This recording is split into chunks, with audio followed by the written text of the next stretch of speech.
இன்றைக்கு தமிழக முதலமைச்சர் அவர்கள் மாண்புமிகு பிரதமரை அவர்களை சந்தித்த பிறகு ஏதாவது நல்ல முடிவு எட்டப்படும் என்ற நம்பிக்கை மாணவர்களுக்கு இளைஞர்களுக்கும் இருந்தது. ஆனால் முதலமைச்சர் அவர்கள் பிரதமரை சந்தித்த பிறகு பிரதமர் தெரிவித்திருக்கக்கூடிய கருத்துக்கள் என்பது சட்ட ரீதியாக இருக்கக்கூடிய சிக்கல்களை சுட்டிக்காட்டி, குறிப்பாக உச்சநீதிமன்றத்தில் இருக்கக்கூடிய அந்த தடையை சுட்டிக்காட்டி தங்களால் இப்பொழுது இந்த விஷயத்தில் எந்த உதவியும் செய்ய இயலாது என்று பிரதமர் மோடி அவர்கள் தெரிவித்ததை தொடர்ந்து உடனடியாக இங்கேயும் கூட பிரதான சாலையாக இருக்கக்கூடிய இந்த கடற்கரை சாலையில் காமராஜர் சாலையில் சாலை மறியலில் ஈடுபட்டக்கூடிய காட்சிகளை நம்மால் பார்த்தோம். நாம் கூட வருகின்ற பொழுது இங்கே சாலை மறியலில் ஈடுபட்டிருந்த ஒரு நிலையில் நீண்ட தூரம் நடந்து இந்த போராட்ட களத்திற்கு வந்து சேர முடிந்தது. இங்கே இருக்கக்கூடிய இளைஞர்கள் இதை இன்றைக்கு சல்லிக்கட்டு பிரச்சனை என்பதை தாண்டி இந்த இளைஞர்களை விவசாயிகளுக்கான பிரச்சனைகளாக மாற்றத் தொடங்கி இருக்கிறார்கள். விவசாயம் இங்கே ஒரு பிரதான பிரச்சனையாக இருக்கிறது. இது மாட்டிற்கான பிரச்சனை மட்டுமல்ல, தமிழ்நாட்டுக்கான பிரச்சனை என்று இங்கே கோஷமிட்டுக் கொண்டிருக்கக்கூடிய காட்சிகளை நம்மால் பார்க்க முடிகிறது. இந்த மன ஓட்டத்தை தாண்டி நான் ஏற்கனவே சொன்னது போல இது மாட்டிற்கான போராட்டம் மட்டுமல்ல, தமிழ்நாட்டிற்கான போராட்டமும் கூட என்ற மனநிலைக்கு அவர்கள் நகர்ந்திருக்கக்கூடிய ஒரு நிலையை நம்மால் பார்க்க முடிகிறது. நாளுக்கு நாள் இங்கே கூட்டம் அதிகரித்துக் கொண்டே இருக்கிறது. லட்சக்கணக்கான மாணவர்களும் மாணவிகளும் இங்கே திரண்டிருக்கக்கூடிய காட்சிகளை நம்மால் பார்க்க முடிகிறது. நீங்க சுற்றி இருக்கக்கூடிய திசை முழுவதும் கடற்கரை சாலை முழுவதுமே இன்றைக்கு மாணவர்களால் நிரம்பி வழியக்கூடிய காட்சிகளை நாம் பார்க்கிறோம். உச்சநீதிமன்ற தீர்ப்பை மேற்கோள் காட்டியிருக்கக்கூடிய மோடிக்கு மாணவர்கள் வைக்கக்கூடிய பிரதான கேள்வி என்பது காவிரி மேலாண்மை வாரியம் சார்ந்த வழக்கில் உச்சநீதிமன்றம் காவிரி மேலாண்மை வாரியம் அமைக்கப்பட வேண்டும் என்று தெரிவித்த பிறகும் காவிரி மேலாண்மை வாரியம் அமைப்பதில் மத்திய அரசு அவர்களுடைய நிலைப்பாட்டை மாற்றிக்கொண்ட நிலையில் காவிரி மேலாண்மை வாரியத்தில் உச்சநீதிமன்ற தீர்ப்பு அளித்த பிறகும் கூட மத்திய அரசு சில சிக்கல்களை சுட்டிக்காட்டிய நிலையில் ஜல்லிக்கட்டிற்கு மட்டும் ஏன் காவிரி மேலாண்மை வாரியத்துக்கு ஒரு விதமான பாரியம், ஜல்லிக்கட்டிற்கு ஒரு விதமான பாரியம் என்ற கேள்வியை முன்வைக்கிறார்கள். இங்க இருக்கக்கூடிய சில இளைஞர்களிடம் நாம் இது குறித்து கேட்கலாம். இந்த போராட்டத்திற்கான காரணிகள், இந்த போராட்டத்தை எப்பொழுது முடிவு கொண்டு வரப்படும் நினைக்கிறீங்க? பிரைம் மினிஸ்டர் இன்னைக்கு சொல்லியிருக்கிறாரு, உச்சநீதிமன்றத்தில் சட்ட ரீதியிலான தடை இருக்குது, எங்களால் எதுவும் செய்ய இயலாது இப்போதுன்னு சொல்லியிருக்கிறாரு. உங்களுடைய பிரதமரினுடைய இந்த அறிவிப்பு குறித்து, அவருடைய வார்த்தை குறித்து உங்களுடைய பார்வை என்ன? எங்களுக்கு உடனடியாக தீர்ப்பு வேணும். வி வாண்ட் ஜல்லிக்கட்டு, அதுக்கு பிரைம் மினிஸ்டர் எடுத்தே ஆகணும்.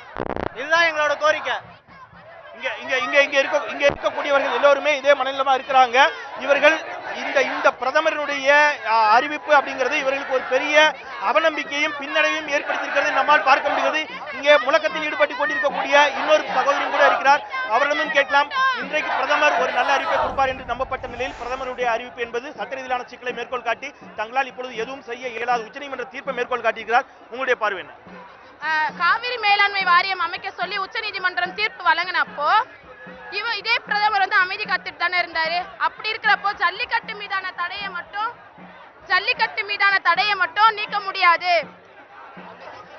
ஜல்லிக்கட்டு வந்து உச்சநீதிமன்றத்தை எதிர்த்து எதையும் செய்ய முடியாது அப்படின்னா இது வந்து தமிழனை மட்டும் ஏமாத்துற வேலையா இல்ல எப்படின்னு எங்களுக்கு தெரியல. தமிழர்கள் வந்து நீட் தேர்வு அது இதுன்னு கொண்டு வந்து தமிழரை முழுசா வளர்ச்சிட்டு இருக்காங்க.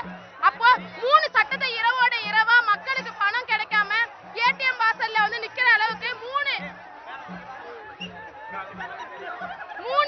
சட்டத்தை வந்து இரவோட இரவா கொண்டு வந்த மோடியால ஜல்லிக்கட்டுக்கு ஆதரவா ஏன் இன்னும் சட்டம் கொண்டு வர முடியல? அப்போ தமிழன் இன்னும் ஏமாளியாவே இருந்துட்டு இருப்பான்னு நினைக்கிறாங்களா? தமிழர்களோட உரிமையை மீட்டடிக்கிற வரைக்கும் மாணவர்களான இளைஞர்களான எங்களோட போராட்டம் தொடர்ந்து நடைபெற்றுக் கொண்டேதான் இருக்கும். இங்க பேசிய சில இளைஞர்கள் மாணவர்கள் ஒரு வாதத்தை வச்சிருக்காங்க. இது மாட்டுக்கான போராட்டம் அல்ல, தமிழ்நாட்டிற்கான போராட்டம். விவசாயிகள் பிரச்சனை, குறிப்பாக காவிரி மேலாண்மை வாரியம் உள்ளிட்ட பிரச்சனைகளுக்கும் தீர்வு ஏற்பட்டால் மட்டுமே போராட்டத்தை கைவிடும் என்ற ஒரு தரத்திற்கு இந்த போராட்டத்தை நகர்த்தி கொண்டிருப்பதாக சில மாணவர்கள் தெரிவித்தார்கள். அதுபோல் இந்த போராட்டம் ஜல்லிக்கட்டை தாண்டி விவசாயிகள் பிரச்சனையை நோக்கி நகர தொடங்கிவிட்டதா? இத்தனை நாளா வந்து நாங்க வந்து வெறும் பேஸ்புக்லயும் வாட்ஸ்அப்லயும் மட்டும் செய்திகளை பகிர்ந்துட்டு இருந்தோம். இன்னைக்கு எங்களோட பண்பாடு கலாச்சாரமான ஜல்லிக்கட்டு மேலே கை வைக்கும் போது இத்தனை நாளா அடக்கி வச்சிருந்த எங்களோட கோபம் ஒவ்வொன்றா வெளியே வர ஆரம்பிச்சிருச்சு. அதனால ஜல்லிக்கட்டுங்கிற பிரச்சனை மூலமா நாங்க தமிழர்களோட உரிமையாக நீட் தேர்வை எதிர்க்கிறது, காவிரி மேலாண்மை வாரியத்தை உடனே அமைக்கணும், தமிழனுக்கு உடனே உரிமை எல்லாத்தையும் கொடுக்கணும், தமிழர்கள் உரிமையை மீட்டெடுக்கணும் அப்படிங்கிறதுக்காக இங்க எல்லாரும் ஒன்று கூடியிருக்கோம். இனிமே இதுக்கப்புறம் இத்தனை இளைஞர்களும் நாங்க இன்னைக்கு எல்லாரும் வெளியில வந்துட்டோம். இதுக்கப்புறம் தமிழனுக்காக, தமிழனோட உரிமைக்காக, தமிழர்களாகிய நாங்கள், இளைஞர்களாகிய நாங்கள் அவர்கள் சொன்னது வெறும் சல்லிக்கட்டு அப்படிங்கறத தாண்டி சல்லிக்கட்டிற்காக கூடிய கூட்டம் அப்படிங்கிறது சல்லிக்கட்டை தாண்டி இன்றைக்கு மிக குறிப்பாகவும் பிரதமருடைய இந்த அறிவிப்பு என்பது உச்சநீதிமன்ற தீர்ப்பை மேற்கோள் காட்டி சல்லிக்கட்டின் தன்னால் இப்பொழுது நடத்த இயலாது, மத்திய அரசால் எந்த உதவியும் செய்ய இயலாது என்று அவர் அறிவித்திருக்கக்கூடிய நிலையில் காவிரி மேலாண்மை வாரியம் ஏன் அமைக்கப்படவில்லை, உச்சநீதிமன்றம் தீர்ப்பளித்தது என்ற கேள்வி இங்கே மாணவர்கள் முன்வைக்கிறார்கள். இந்த கேள்வியோடு இவர்கள் இந்த பிரச்சனை, இந்த போராட்டம் என்பது விவசாயிகளுக்கான போராட்டமாகவும் மாறத் தொடங்கி இருக்கிறது. விவசாயிகளுக்காக காவிரி மேலாண்மை வாரியம் உடனடியாக அமைக்கப்பட வேண்டும், காவிரியில் தண்ணீர் திறக்கப்பட வேண்டும், காளைகள் காக்கப்பட வேண்டும், காவிரியும் மீட்கப்பட வேண்டும் என்ற நோக்கத்தை நோக்கி இந்த போராட்டம் நகர தொடங்கி இருப்பதாக நம்மால் அறிய முடிகிறது. இங்க மற்றொரு இளைஞர் இருக்கிறார், அவருடைய கருத்துக்களை கேட்கலாம். எங்கிருந்து வரீங்க? இந்த போராட்டம் சல்லிக்கட்டு அதோடு இணைந்து இப்பொழுது விவசாயிகள் போராட்டமாக மாறி இருப்பதாக இங்க இருக்கக்கூடிய மாணவிகள் தெரிவித்தார்கள். உங்களுடைய பார்வை? சார் நான் 3 நாளா இங்க வந்துட்டு இருக்கேன். இது வந்து இப்போ வந்து முதல்ல வந்து ஜல்லிக்கட்டுக்காக வந்தோம். இப்போ விவசாயிகளும் என்ன பண்ணிருக்காங்க, அவங்களோட கோரிக்கையை ஓபிஎஸ் கிட்ட கொடுத்தாங்க. அவர் என்ன பண்ணிருக்காரு, டெல்லி போய் பிரதம மந்திரி கிட்ட வந்து சொல்லியிருக்காரு. பட் என்ன பிரச்சனை அப்படின்னா, இத்தனை நாளைக்கு இப்போ வந்து ஜல்லிக்கட்டு இளைஞர்களாக கூட்டிட்டாங்க. இதுக்கப்புறமேட்டு பிரதம மந்திரி வந்து நேற்று கேட்டாங்க, இன்னைக்கு காலையில் அப்பாயின்மெண்ட் கொடுக்குறாரு. இதுக்கு முன்னாடி எத்தனையோ பேர் போய் கேட்டாங்க. அவர் வந்து ஆக்டரை மீட் பண்றாரு.